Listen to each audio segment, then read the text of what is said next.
Greetings, everybody. Welcome to episode 9 of Together We Rise with Akshita, right? How y'all doing? I hope well. I am well as can be. And so tonight, the topic kind of came to me like, ooh, I ain't even think about nothing like I was going to, come on doing it. Nonetheless, right, the topic just hit me. And it was like, okay, I come up with a new concept, right? And that new concept is AO. And so AO would stand for authentic originality, right? Because we got AI, which is artificial intelligence. So I just want to go deep and open up the gateway of comparison tonight between those two. But today has presented to be very eventful. You know what I'm saying? I went from here, and there, and now I'm here. And so let's go. You know what I'm saying? I don't know how this is going to go, but it's going to go how it's going to go. And I'm here to do what I'm here to do. So either you come now or later. Just be sweet about it. And that's all we can ask. Okay, so moving right along with the presentation of this information on this evening with me, Together We Rise, right? And together we will rise in knowledge. Together we will rise in love. Together we will rise in wisdom. Together we will rise in all the things that we stick together upon to rise into, right? So, all right. So I wanted to touch on the number 9 because it's episode 9, right? So here we go, episode 9. And so episode 9, the number 9 carries deep spiritual, biblical, and creative symbolism. And that's a lot about what we're going to be touching into tonight, right? Is creative, biblical symbolism through spirituality and growth and development. And so then this aligns perfectly with the journey of inspiration. So that's what we're doing. We're taking a journey of inspiration tonight. And so the number 9 represents completion and divine fulfillment. And so and the biblical symbolism of 9 represents divine completeness or finality. And so it marks the end of a cycle before renewal begins. And so just think about the number 9 as in labor and delivery. You know, women go through stages of pregnancy, and that final stage is labor and delivery. And so that is the ending point, the final stage of pregnancy. But it also signifies the beginning of renewal. Renewal is the life outside of the womb. You know, coming into this new body, this new form in which now you have to learn all over again. You know what I'm saying? And so number 9 is spiritual maturity.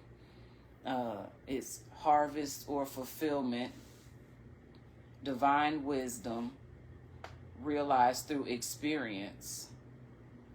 Because you don't get to wisdom without experience. You know what I'm saying? You got to experience something. You got to go through something in order for wisdom to even take hold of you.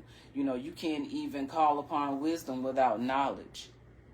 And you can't gain knowledge without doing the work to access and to gain that knowledge, right?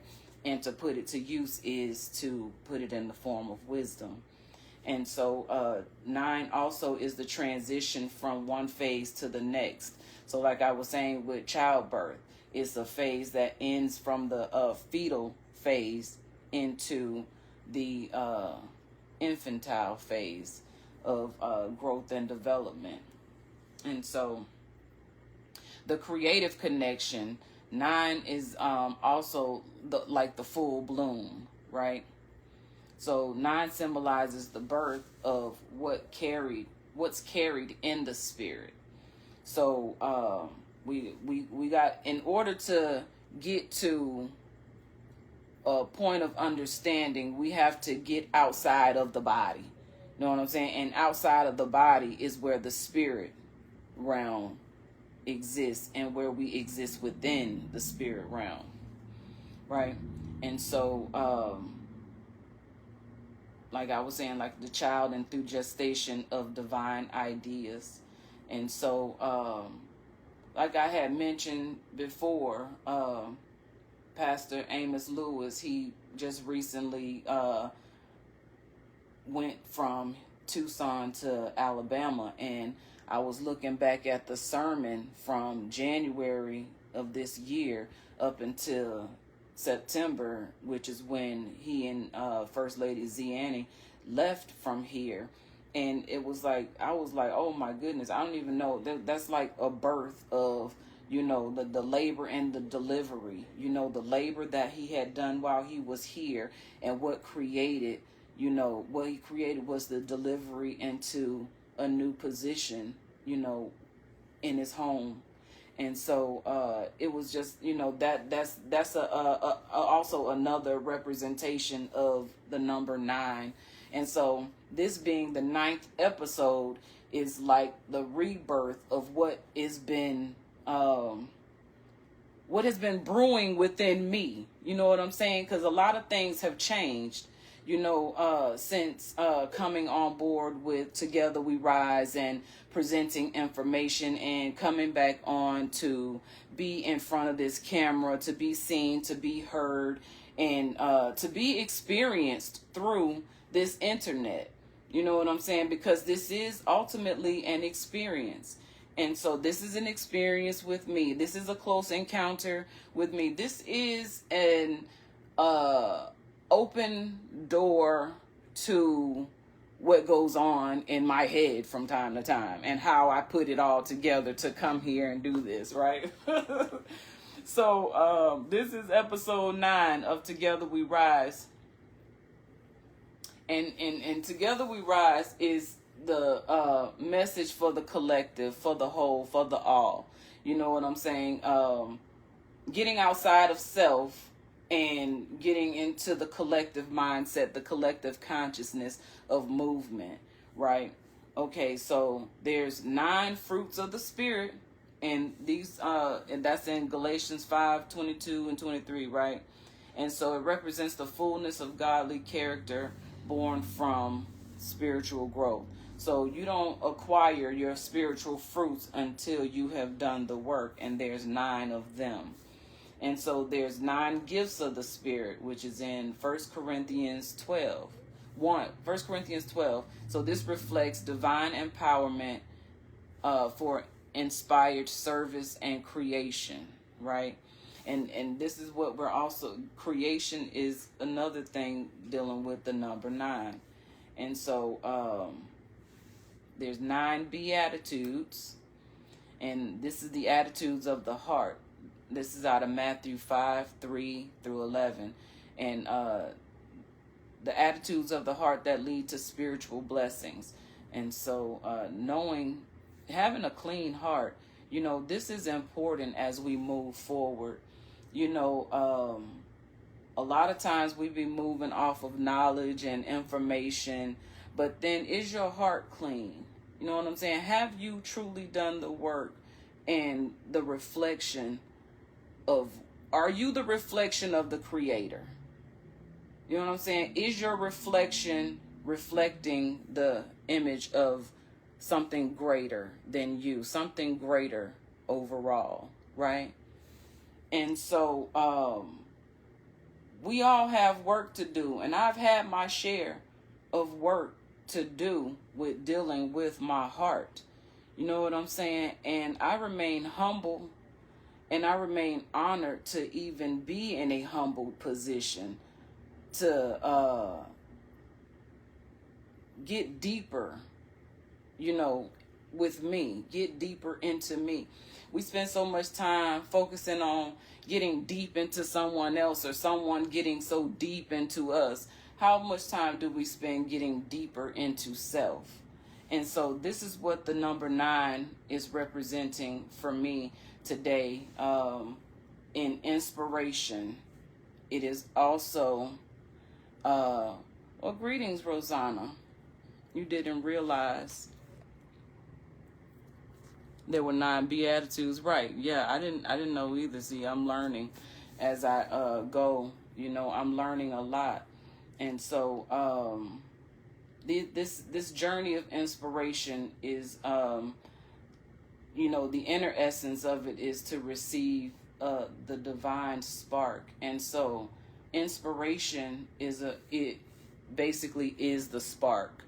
You know what I'm saying? It's the first time you it's like, wow, I had a thought, like the spark of the idea of what I was going to come on here and talk about tonight. That was the inspiration. It hit me, and I knew that I was rushing, moving around real quick. I needed to write it down. So I wrote it down, and then throughout the day, I've just meditated on what it was, and I continue to build it, not so much in writing, but in my mind and my heart, to see, how do I want to carry this message, or is this a message that I should be carrying forward? And it is a message, I believe, that is relevant to today, right? And so through direction we'll be going, and that's from the form of vision and faith. We have a vision of things, but we have to have faith even when we can't see what it is. We haven't made it into a form, but it has taken shape in our heart. And so, when things happen in our mind, we have the inspiration, then we need direction. That is the processing. So direction is the processing of the inspiration that we just came out of divine source, right? God. And so then we have to deal with our emotions about it. So the heart and resonance, like, how does it feel in my heart? So that's how I was saying, like, once it's in you, it comes from your thoughts first. Greetings, Shabaka. It comes from your thoughts first, and then it takes shape into your heart. You know what I'm saying? You got to feel something about it. You can't come on like Shabaka, you do greetings from Panther Town. You can't come on and talk about the things that you talk about unless you have some type of passion behind what it is that you're talking about. Like, you got to feel it in your heart to some kind of degree. You know what I'm saying? It has to affect you in your emotions in some sort of way. So then, therefore, when you have this set forth in your heart, then now your hands and your feet can get busy. And that's when you start creating things. You know what I'm saying? And so then here comes creation, which is the manifestation and service. So how do you manifest those things that were first a spark of inspiration, and through direction, which is processing, here comes the creation, which is the download, and that's to bring it to form. So we taking what's coming into our mind, letting it settle in our heart, and then through direction, and then we in processing, and then we use the process of download to create that. So that means that we have to gather the tools that we need. We have to first even just know what tools we need. So for instance, one of the several times I was trying to figure out what did I want to do with my life, and how was I going to make me make sense to me, you know what I'm saying? Or how was I going to express myself to for others to even just to grasp the attention of others, and not for any negative reason, but just to share me. And so I remember just asking the questions like, what is it that I want to do, and how do I get there? And so I would do the research, and then I would create a map of, I would start at the end where I want to be. Then I would go backwards. Okay, now how do I do that? All right, now go backwards on that. Now, how do I do that? Until I get to a point to where I have reached an attainable goal that I can reach from my current position, stage, phase, or level. You know what I'm saying? Okay. So this is episode 9 of Together We Rise. And we'll rise through reflection. And this reflection is the completion and the renewal. So when we have gotten to the point of download and putting into formation what we have gained through information, then that reflection is to see yourself within the creation and for the creation to reflect the creator, right? And so that's the whole process. And so once we get to the point to where we are a reflection of the creator, and the creator can recognize himself, herself, however, itself. Because I don't see the creator being one, just he. You know what I'm saying? In order for us to come into this form as we are, we must come through the womb of a woman. So we can't neglect or negate the fact that women are a source of creation and life. And that's a part of understanding who we are within the matriarch, right? Okay. We always going to go back to the matriarch because that's where it starts, and that's at the heart. All right. So what I wanted to talk about tonight is artificial intelligence versus authentic originality. AI versus AO, right? Okay. And no, AO is something I just created today, right? And so that's authentic originality. And so these two are both represent. Let me turn this off. These two are both I am recording myself over here. Oh well. So I guess that's probably a good idea to do that because, you know, Facebook be taking our lives and stuff, and it don't belong to us once we get it on here. So nonetheless, thank you for joining, thank you for staying, thank you for watching, and thank you for your interest. And so all right. These two are contrasting, but they're intertwined, you know, through the forces of creativity, innovation, and human expression, right? So, basically, I'm not going to go into all of that because we know what AI is, because everybody's using AI, right? The resurrection of the mental dead. Yeah, exactly. We have to rise from the lower vibration and elevate ourselves into a higher vibration. And how we do that is by continuing to study to show thyself approved, right? You know, and getting in control with emotions. You know, those of us who don't have control of our emotions, we don't stay focused on facts. We stay focused on what we feel. And we can't be too much about what we feel because feelings are fickle. They change by the situation. You know what I'm saying? They change by the moment. So, but the facts always remain the same. You can't change the facts.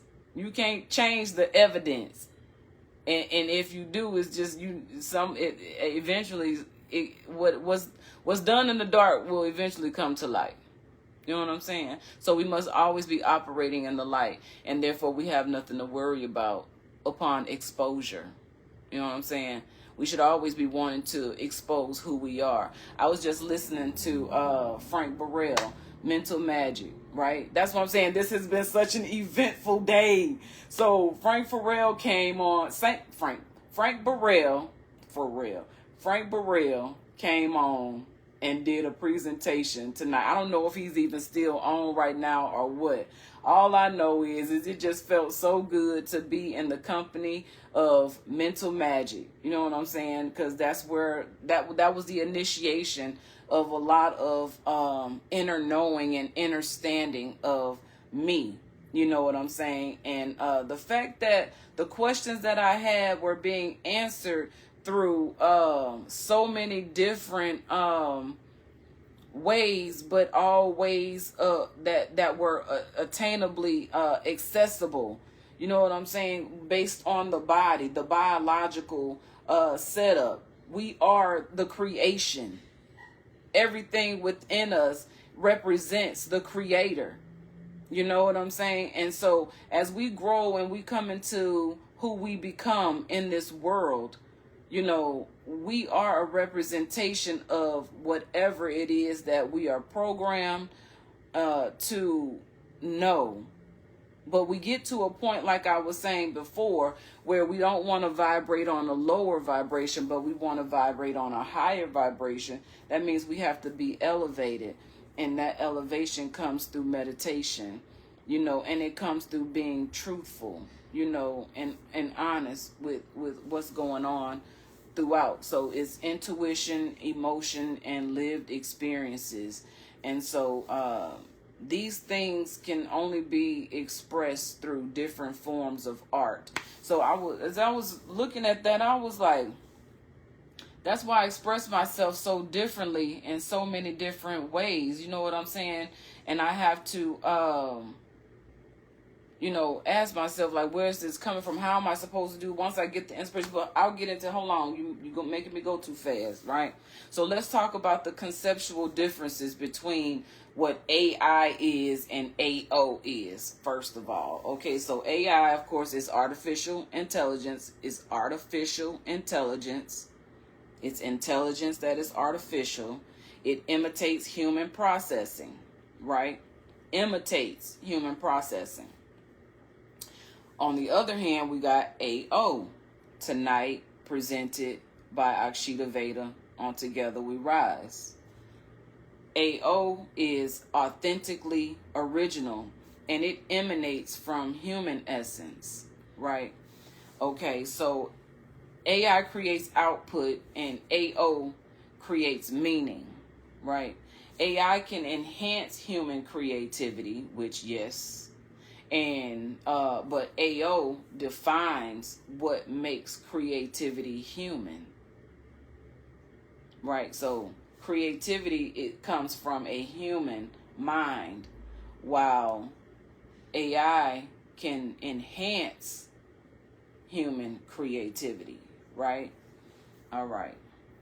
So the synergy between these two is in collaboration of creative amplification, idea development, and efficiency with the soul. So AI and AO, based on the synergy of creative amplification, is an artist uses AI tools to expand visual possibilities, but infuses personal emotion and storytelling to preserve originality. So that's like you using AI to help you to enhance your thought and to move it a little bit further, which, you know, just to, you know, when you are a artist of any sort, you get to a stumbling block, what they call it, you know, writer's block, you know, just a block that just won't allow you to create what it is that you are inspired to create, because you haven't even first figured out, where am I supposed to express that?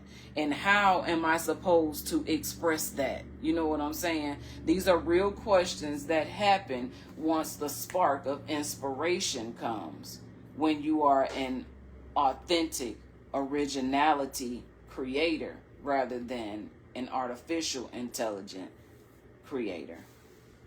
Right? Okay, so the idea development, the synergy between these two when it comes to idea development is AI helps structure, brainstorm, or prototype, while AO decides which ideas resonate and why. So that's like going to AI and, when you have a thought, but then it's like, okay, so which way do I go with the study on that thought? So then you ask AI, hey, help me to structure this thought and to brainstorm it and give me some ideas. And then it'll pull from the collective. You know what I'm saying? It'll pull from the collective and boom, you have it in a few minutes, rather than how it used to be before the internet, going to the library, sitting down, opening up, reading, highlighting, underlining, all these different things, taking notes. I still take notes. You know what I'm saying? I feel like I feel like less authentic if I'm not taking notes and adding my own terms and thoughts to the process, right? If I'm not putting anything authentic in it, I can't present it because that ain't gonna be good. So then we got the efficiency with the soul.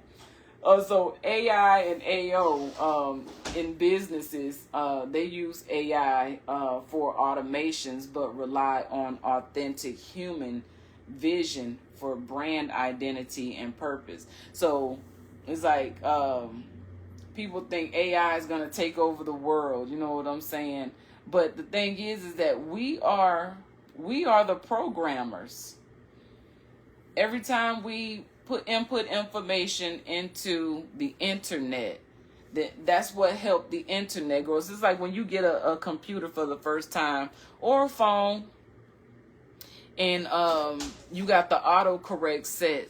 Sometimes the autocorrect don't be right. Mama? The autocorrect be auto wrong. I need to go to the bathroom. Go ahead, baby. I don't think you can't see. So yeah, autocorrect be auto wrong. You know what I'm saying? Will have you all messed up. So you got to know for yourself how to do things. So AI can generate, but it can't originate. So it can generate from whatever you input, whatever data, you input into it. It can generate. And so AO can inspire and direct. And so I wanted to look into like generate, like what does it mean to generate? You know what I'm saying? And so it means to produce or bring something into existence. And I mean, yeah, you hear the word generating, you pretty much know that that's what it means. But it just sometimes, for me, it just feels good to say it and then to expound on it through more understanding, to know when you're using words and how to put your intention in the words that you're using. That's why I believe it's important to know what it means when you use words, to know what the words mean. Don't just use words. I just really, that's one thing, that's a pet peeve of mine, for you to use a word and then you use it wrong because you didn't even look through the dictionary to see what the word meant before you use it. You just go around using words because it sounds big and it sounds smart.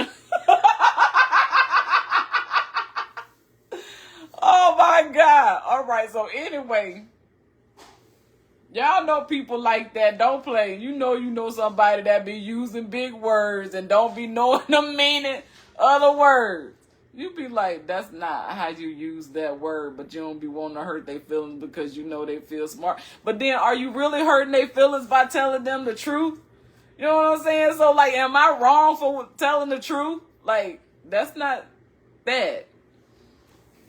I don't think I'm wrong for telling the truth, but some people may see it as wrong. They get in their feelings. Okay, so when you generate something, you're making something new, from about how and from what it's made depends on the source. So whatever it is that you're generating depends on the information that has been used in the creation of the generation, right? So when we say the AI generates, it is meaning it creates the output from data, and that data being text, images, music, and codes, etc. You know what I'm saying? Like anything that you want this AI to produce, you have to feed it something. You have to feed it data. You have to feed it information.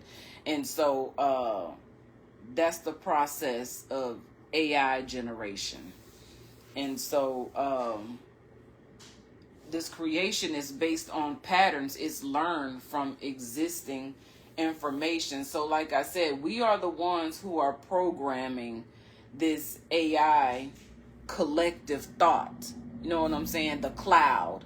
You remember when they started with the cloud and it was like everything is in the cloud. And it's like you had to have a cloud to share, you know, to keep your data.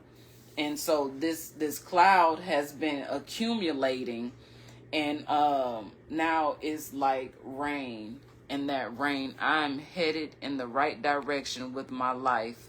It's my I am moment at the time. All right.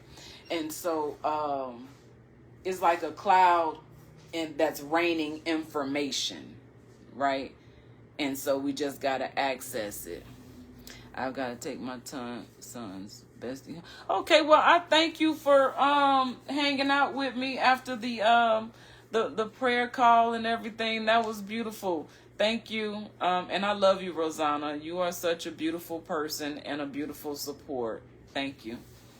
And so, so basically, so the context of authentic originality is when humans generate something authentically. So it's born from intuition, emotion, and lived experiences, like I was saying earlier, right? So AO generates by originating, expressing something that didn't exist before through conscious creation, right? So consciousness and creativity. So it's just being able to, when you are aware of your consciousness, then the only thing you can do is create. Because what else are you doing if you're not creating and you're in the collective consciousness, which is of creation, right?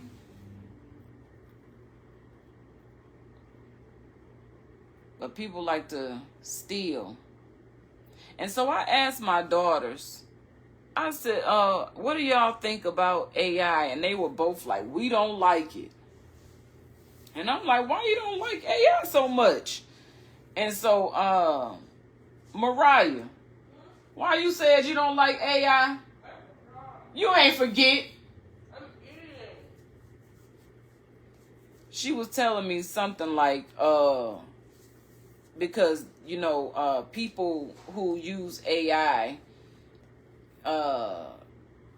basically like they be taking people's original work and recreating it through AI, and then they will post it or share it, and then their AI creation will get more attention than the original creator or the original artist.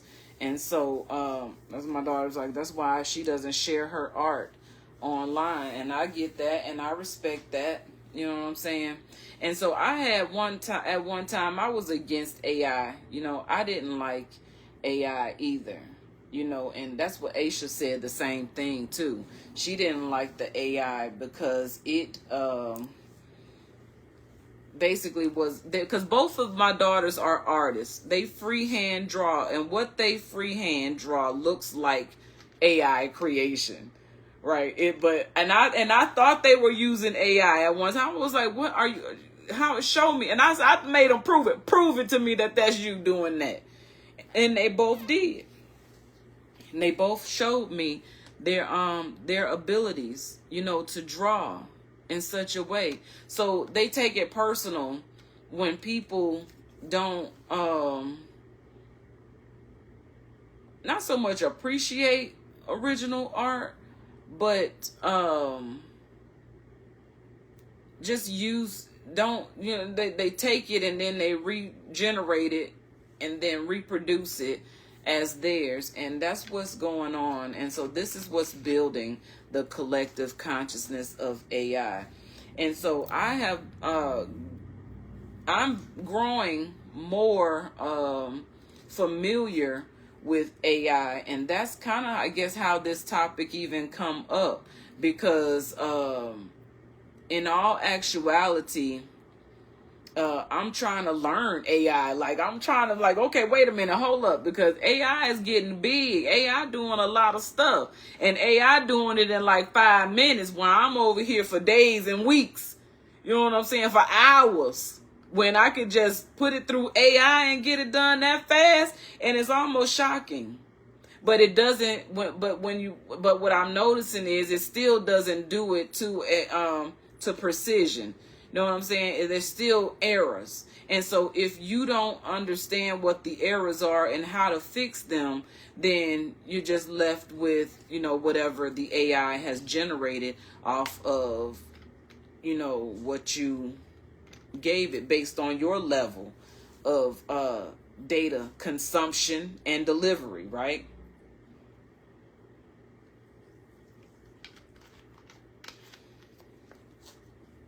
So AI generation and AO generation, in a side-by-side analysis through the source in which it matters. So the source for AI is so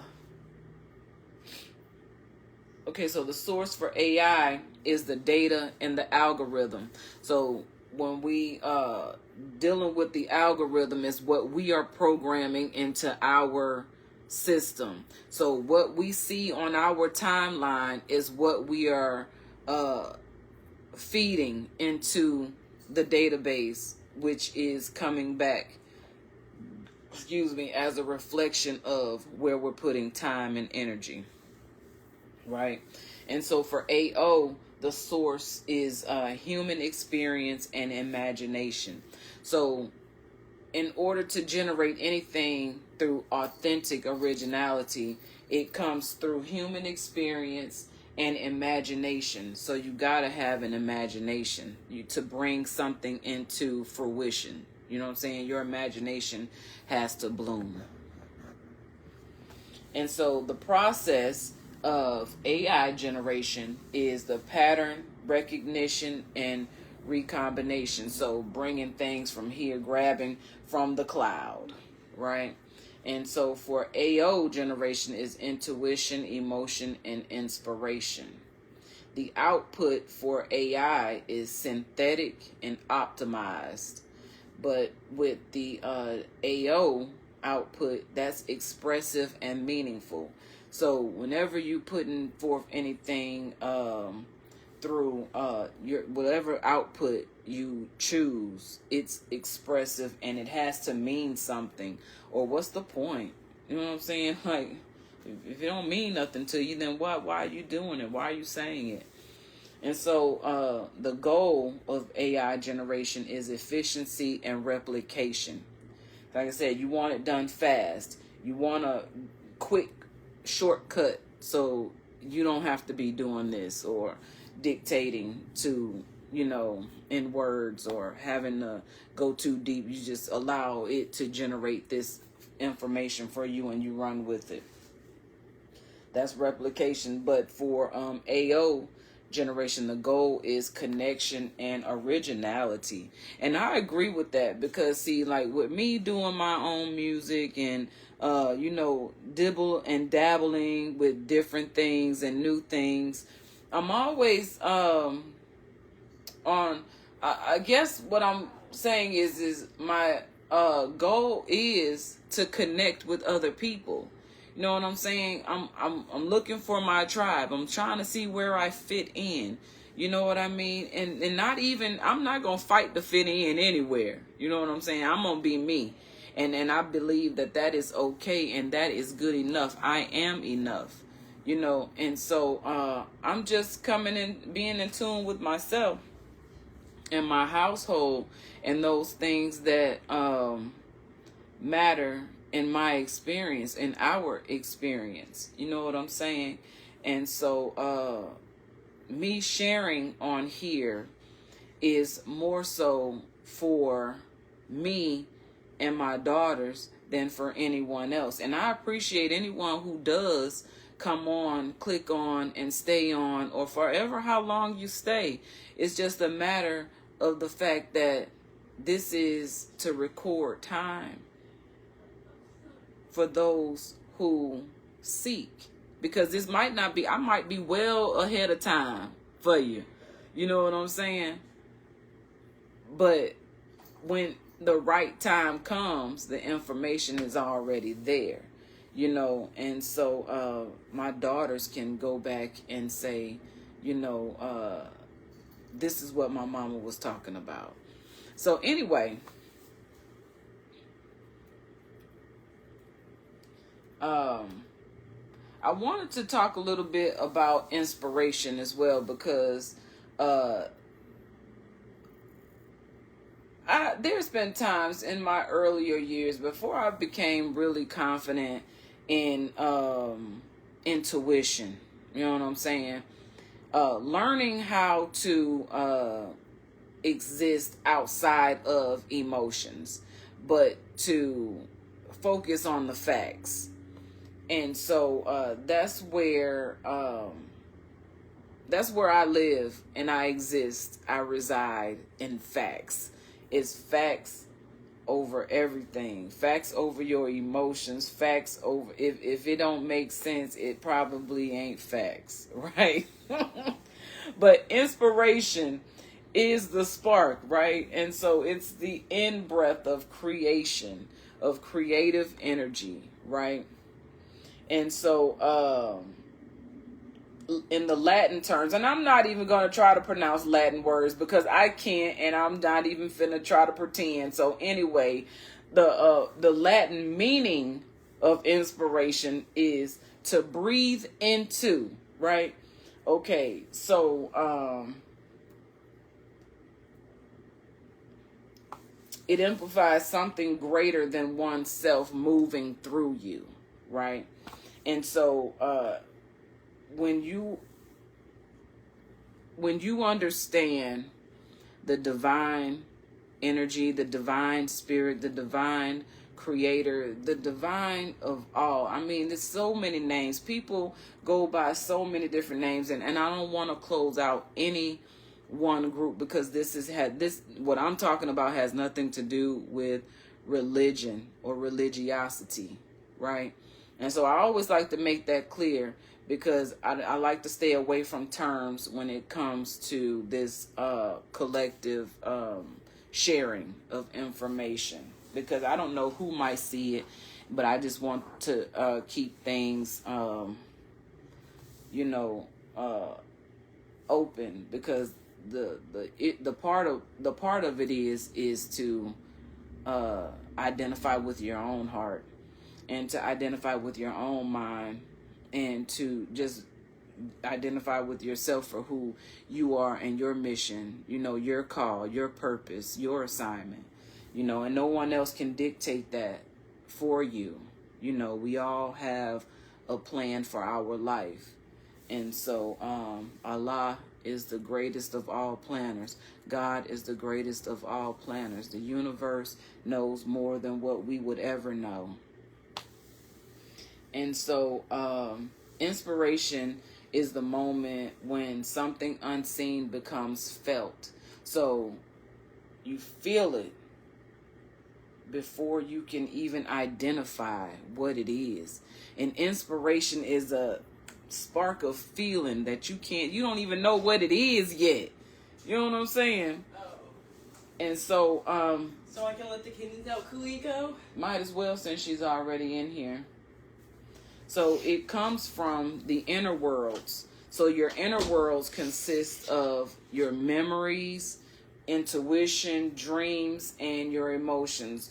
Those things that affect us in negative ways and positive ways influence our emotions. So our emotions can have us doing great things, and our emotions can have us doing terrible things. It's just a matter of how we have allowed our experience to shift our emotions, especially if we're not in control of them, right? Okay.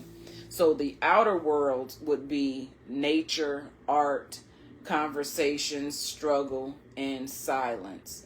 And so silence is striking me as a very interesting context to see for what is felt. Because, see, a lot of people think because I didn't say it, it doesn't count. But yes, it does. It counts, because those things that are not said sometimes speak louder than the things that are spoken. You know what I'm saying? And I read energy. I read energy, and I'm fluent in energy. And so I'm careful with people who don't say what they feel, or easily offended by something someone else has said, rather than respectfully disagree, but to be open and honest and say you disagree. You know what I'm saying? But to keep it to yourself, and to have these inner thoughts, and the shifting of the body, the facial expressions, you know what I'm saying? The shifting of the eyes, the things that you can't see, someone like me can see. So I read energy, and a lot of times, I not a lot of times, just about every time, spot on, depending on how far you willing to go. I will address it, and I don't always address it in such a cute way, because I feel like you playing with my emotions.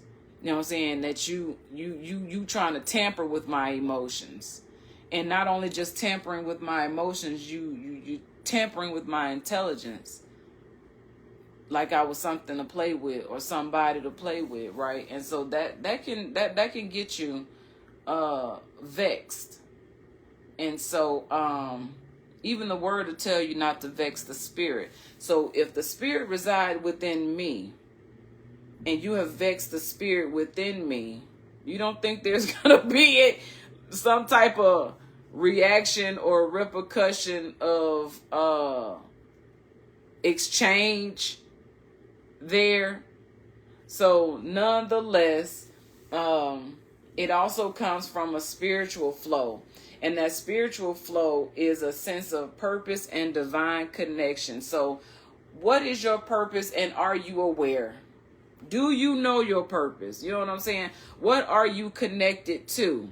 And these are all questions that I had to ask myself. You know what I'm saying? What am I connected to? No one group can define me. You know what I'm saying? So I can exist in multiple groups. I can exist around multiple, a variety of diverse sets, groups of people. You know what I'm saying? And still be me.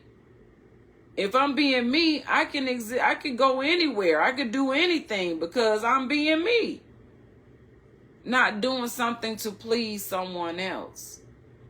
And so that's where the authenticity of originality really shines and shows, is in how you just present yourself.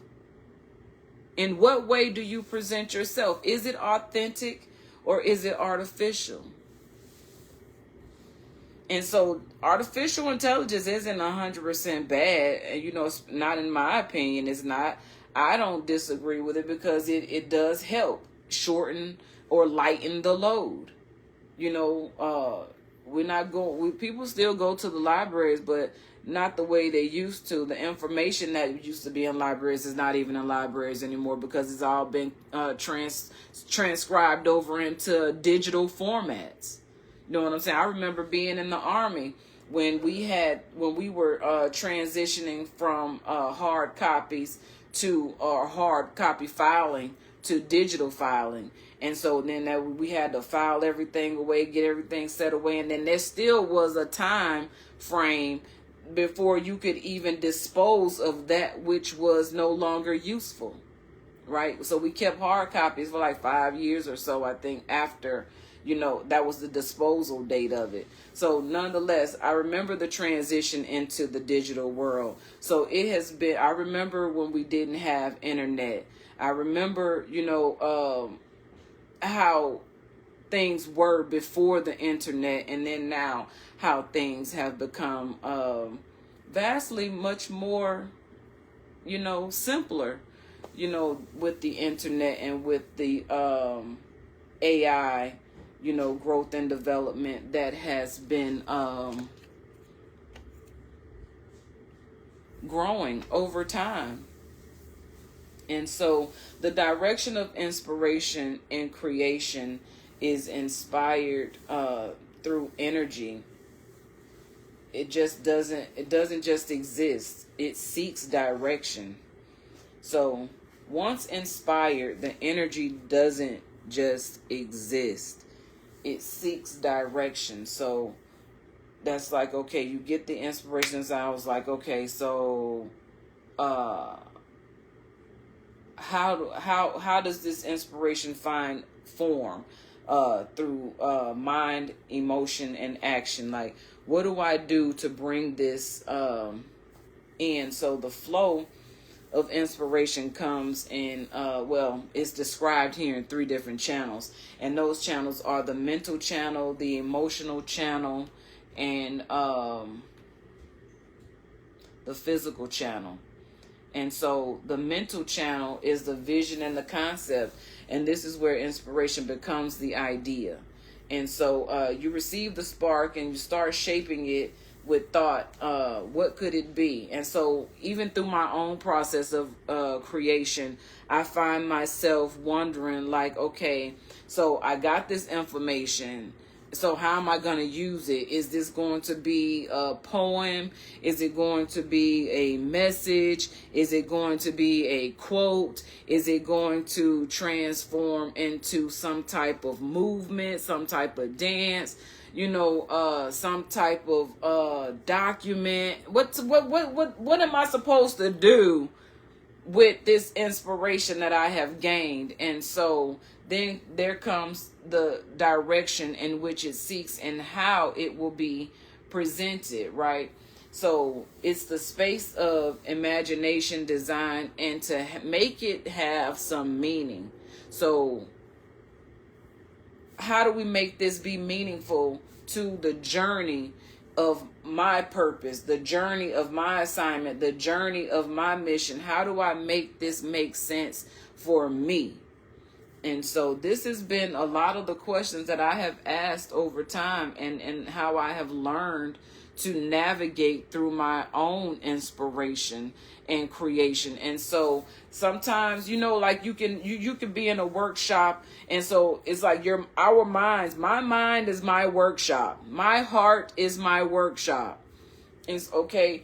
My spirit is my workshop. I work in these 3 places within myself to create. And so a lot of times when we in the workshop, we think we come up with something, but then it's something faulty. And so we may have to start over. You know what I'm saying? We may have to remove some things and rebuild in that area. You know what I'm saying? We may have to knock a few walls down and then recreate, space in harmony. You know what I'm saying? So we have to design the motion forward in presentation of expression of whatever art form we are going to express this information of inspiration, right? Okay.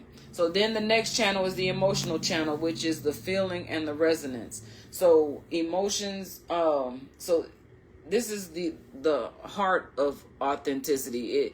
If it's not coming out of your heart, it can't be authentic, because nothing that you think that doesn't go into your heart, it means nothing to you. But if it goes into your heart, that means it means something. Just think about it. Anything that you thought of, how often do thoughts come and go?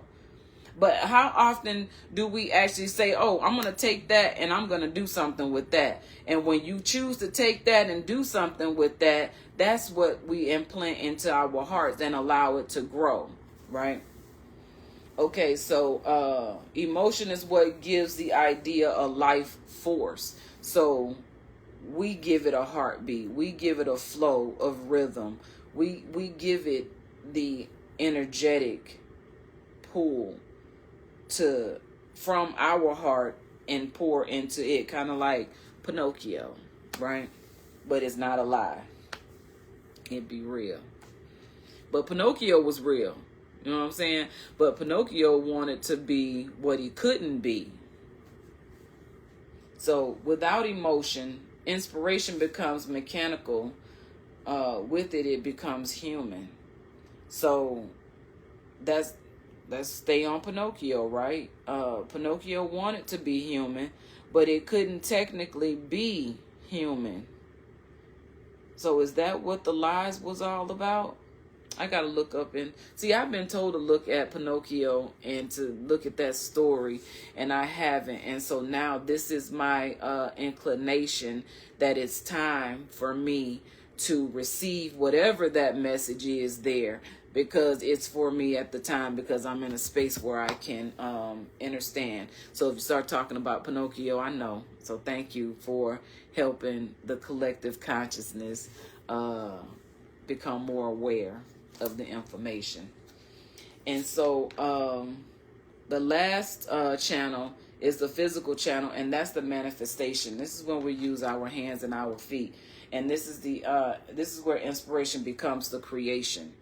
So the creation, you translate the vision and feeling into tangible form, such as writing, painting, movement, design, or even sound. You know what I'm saying? Even sound. Think about how music is created and written and things. So I've gotten into actually messing around with beats, and this is something that I kind of like steered away from, because I really told myself that I wasn't good enough. I really told myself that, you know, it was too much to learn. It was too difficult, you know, things like that. And so now I am defying those concepts of thought, you know, and I'm going against it. And I'm leaning in towards my creative abilities, gifts, skills, and talents to produce what is on my heart to produce. And that could be anything. There's no limits. There's no ceiling. There's no sky. You know what I'm saying? And so direction here means commitment. And to stay with the process until the inspiration takes shape. And that's one thing right there. I know it's not just me, but I can only speak for me. You know what I'm saying? That's one thing. And I notice, you know, like I'll go from this to that, because I'm searching. You know what I'm saying? But at the same time, I have been given a gift. I have been given talents. And it is up to me to either use them or to give them away. You know what I'm saying? And so I've given a lot. I have given a lot away freely, and also through love offerings that I didn't ask for, but the love was genuine, and that's the way it came. And so I accept love offerings. And so yeah, but you know, just going through the process of sticking things out, having a commitment, whatever you commit yourself to. And so my case manager, we meet so often, right? And always reminds me of my goals. And this is how I know I'm, you know, if I tell myself, if I listen to myself, I haven't done enough. I haven't done enough. And I'm not getting anything done. But then I look around me and I see everything that I have accomplished through commitment, dedication. You know what I'm saying? I see everything. I look at my daughters, and it may not look like what anybody else wanted to look like, but I know where it came from. And I know what it is today. And I know what it means to this day. You know what I'm saying? And so that's enough for me right now. That's enough for me. I'm not looking for perfection. I'm not even looking for acceptance, because we accept who we are. And I think that's a beautiful thing. And that's a part of creation. And in that creation of self, that creation of loving yourself, you know what I'm saying? And so the flow of authentic originality is you could visualize authentic creation as a circle of energy, right? And within that circle of energy, it would be the inspiration, which is to receive, the direction, which is to shape, the creation, which is to manifest, and the reflection, which is to evolve. And so that's where I was saying the inspiration is the upload of new data. The direction is the processing of that data.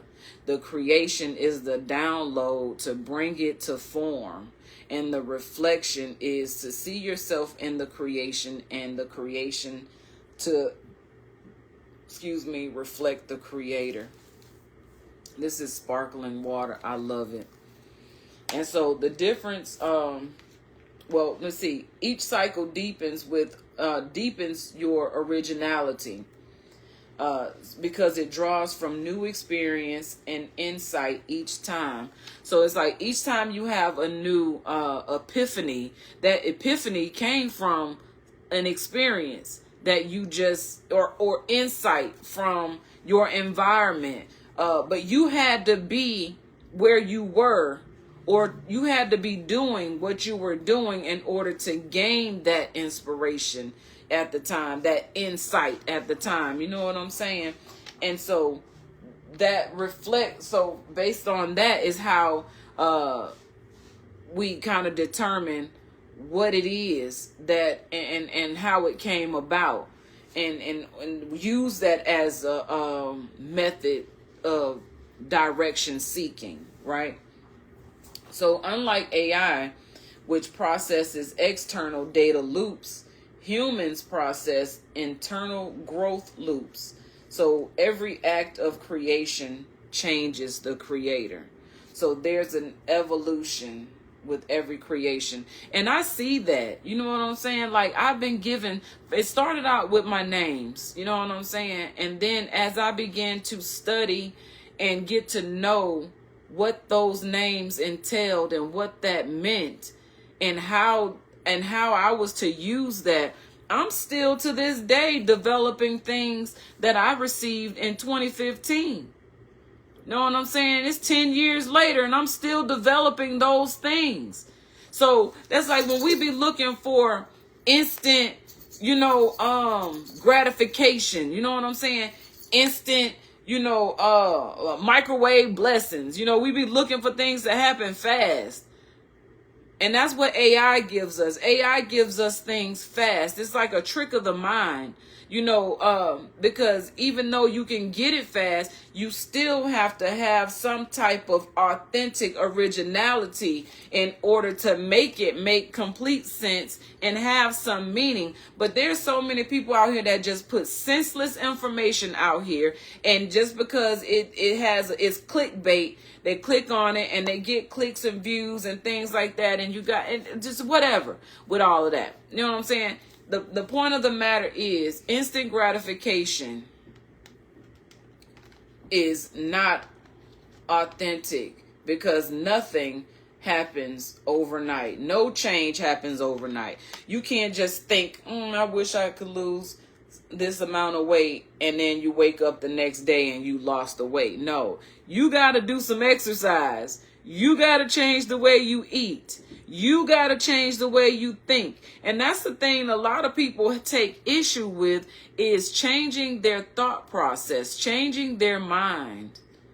Deprogramming to reprogram. In order to reprogram, you must deprogram from what was formerly the script of your journey, your path, your life, before you became in tune with this inspiration to create something, right? because like this says, every creation changes the creator, right? It's an evolution. So the difference between borrowed inspiration and true originality, borrowed inspiration comes from imitation or trends.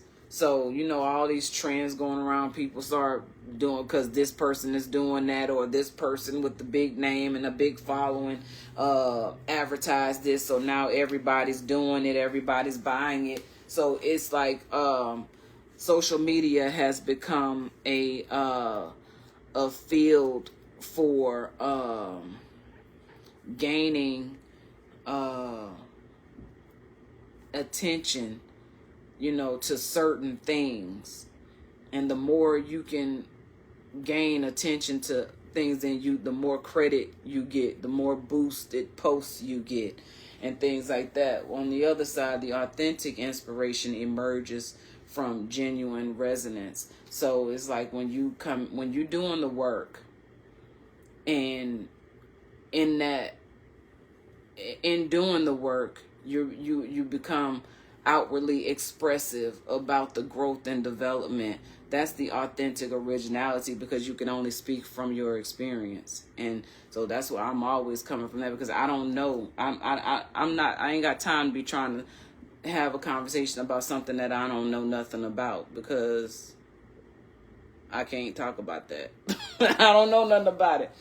So AI feeds the ego, while authentic inspiration feeds the soul. AI replicates patterns, while AO reveals essence. And so AI looks outward for approval, while AO looks inward for truth. And that is so very true. AI often is clever, and AO is always connected. So, from the spark to soulful direction, to direct inspiration authentically, we must ask, where is this coming from? Is it coming from my mind? Is this coming from my emotions? Is this coming from my spirit? What is it asking to become? What does this inspiration want to be?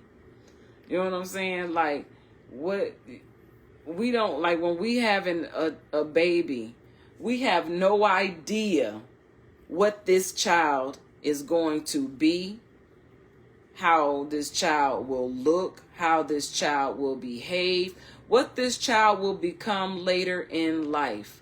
But what we put into it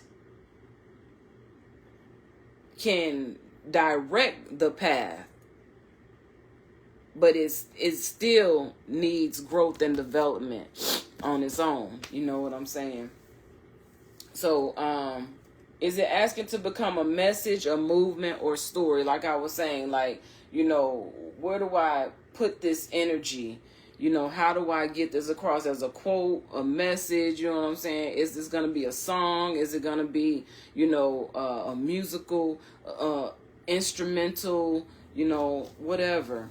Who might it serve or touch? Is this for others? Is it for myself? Is it for the collective? You know, a lot of times the message that I give is for the collective. And sometimes it be for myself. And if it's a message for you, usually you get it straight to you.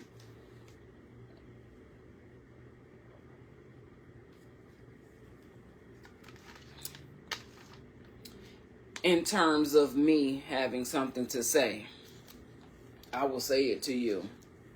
How can I honor it truthfully? And so that's a big one. Like, how do you honor your inspirations truthfully? You know what I'm saying? Like, it takes work. It really does. It's taken me a lot of work. And I mean like a lot of like deep work, like deep tissue work, right? So I was talking to a tattoo artist today, and she was making mention on how tattoos is like a healing process, like a counseling service. You know what I'm saying? And I was like, I guess that does kind of make sense. And why this made sense to me is because through physical therapy and massage therapy, I have received dry needling and deep tissue massage and cupping, right? And so each one of these acts released a lot of tension, stagnant energy that had been blocked up in the fascia, which is the, top layer of your whatever, right? I don't know how to explain it. Look up fascia, right? And so it breaks it up, and immediately it hurts, but then you can feel the breakup of that tension. In cupping draws the blood into certain areas, and the darker the mark, the more stagnant energy was in those spaces. And so I had a lot of pent up energy in my shoulders and my upper back and mid back area. And so as I have been going through my own healing journey, I've noticed since I've had those procedures, I'm a lot looser and I can move better, because after the first time I went through the chemo and everything, I was really like stiff and like I wasn't as flexible as I once was. So when you see me dancing and you see me moving and things like that, I'm moving because I'm able. You know what I'm saying? I'm dancing because I'm able. Because at one time I remember crying. And I was like, I can't dance anymore. And so that's what got me initially into turning my poetry into music, or using beats to record my sound and creating my own unique style, which is Akshita style poetry, frequency flow, right?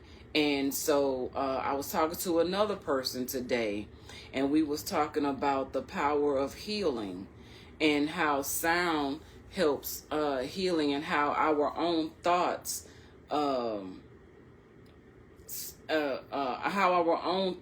can bring healing. How we think. As a man thinketh, so he shall go. You know what I'm saying? Or so he shall be.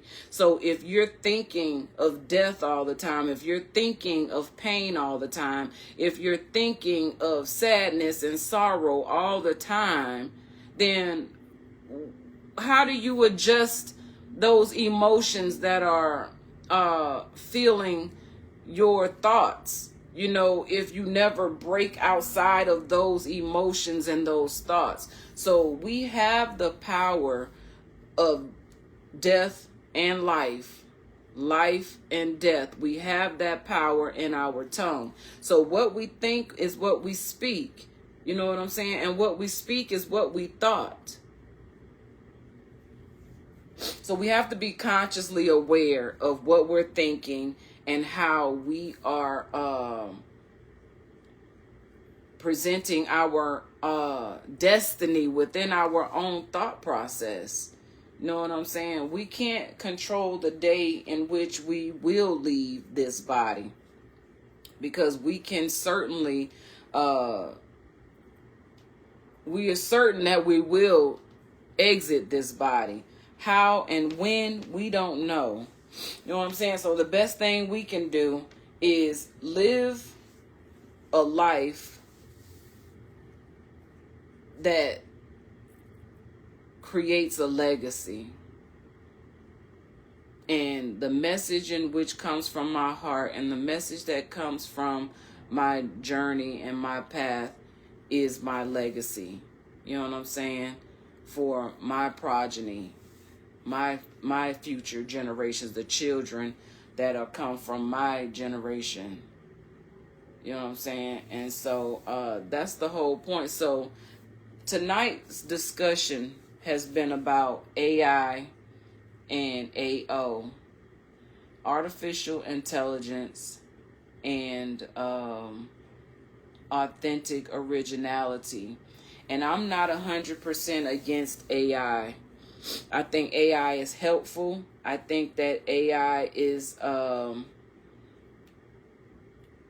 useful, and we have the ability to program it.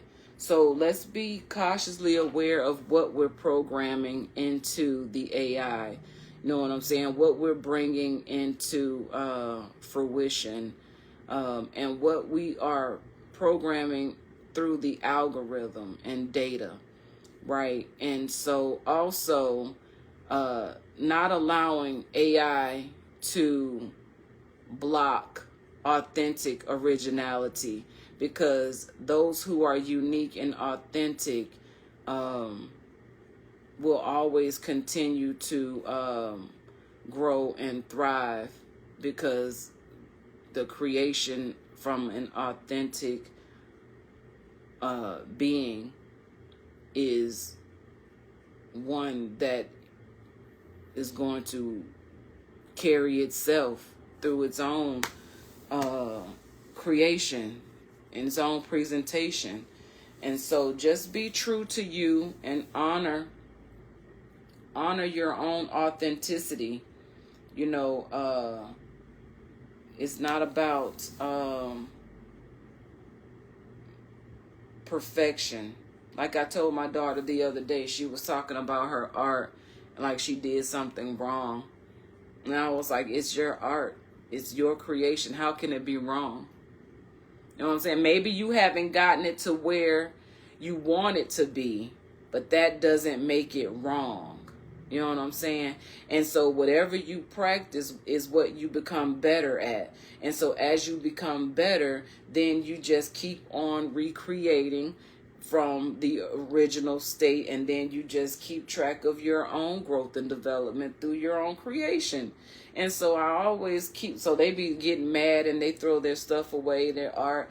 And for years, I mean, I've lost a lot of things, but I have begun to start my collection over again of things. And so I keep their art, and like this stuff I got on the wall over here. You know what I'm saying? This is stuff that they have done for me. And so I love their original, their start. And I love to see where they go from the original state. And so anyway, this is episode 9 of Together We Rise with Akshita, and tonight we discussed the power of the number 9. You know what I'm saying? The significance of the number 9, as this is episode 9 of Together We Rise, right? And together we rise. We can rise, you know, through intelligence. And so we can use the artificial intelligence to help brainstorm and create or start in the processing of to process ideas, if you have whatever your inspirations are, to allow the AI to assist you in building upon those inspirations in the creative development of such inspiration. And so that's pretty much what it was about. It was the inspiration through authentic originality, and using that authentic originality to also upload information into artificial intelligence to then create something new. And so I'm not against AI. I like AI. When I was originally against it, but I'm growing to see the use of it and the creation of new things and how it's helpful. You know what I'm saying? It's like a crash course to a lot of different things that would take years to learn, hundreds, thousands of dollars to learn. It kind of helps you get there a little bit quicker, but it does not negate you from the work that is going to take for you to make it authentic and to bring it forth through expression that has meaning. So for those who have not accepted AI for what it is, it's not all bad. You know what I'm saying? Just like I was talking to another person today, and I was saying without two other people were having the same conversation at different times and different perspectives for each, but nonetheless talking about good and bad or negative and positive. And I was saying even a magnet is they're drawn. The negative is drawn to the positive, and the positive is drawn to the negative. But if you put two negatives together, they won't go. Two positives together, they won't go. But it has to be one of each, and they draw near and they are magnetic to one another, right? So without good, you can't have bad. Without bad, you can't have good. So it takes those two to come together to create a balance. And that was another thing that I wanted to talk about. You know, that balance between the feminine and the masculine. You know what I'm saying? And it's like, what did I say? Hold on.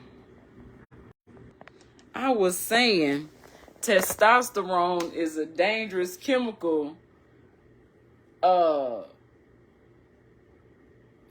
women, and the estrogen is a dangerous chemical for men, and we have to get it a balance. Because and I'll probably have to expound on that another time, because I'm like, I can't remember where my mind was when I said that and when I had that thought. But nonetheless, if we don't have a balance of, because me as a woman have both testosterone and estrogen, and sometimes the like, okay, so the cancer that I am dealing with is it is a hormone estrogen receptive, right? So that means I guess overproduction of estrogen or whatever it is attracted to the estrogen. So it's reproducing estrogen to feed itself or whatever. I don't know. However it goes, right? I'm still picking up on the lingo when it comes to those types of things. I understand it somewhere inside. I just don't know how to put it all in words. But nonetheless, the point of the matter is that when we have an overdevelopment of testosterone, we don't behave the way we're supposed to behave. You know what I'm saying? We have to create that balance within self and balance those hormonal issues that we have. And a lot of times we don't realize that that's what causes people to act out in certain ways, because there's not a balance of hormones. So nonetheless, I don't know where that came from or why I wanted to share that at that time, because that has nothing to do with artificial intelligence and authentic originality. But maybe that's something I should dive into another time.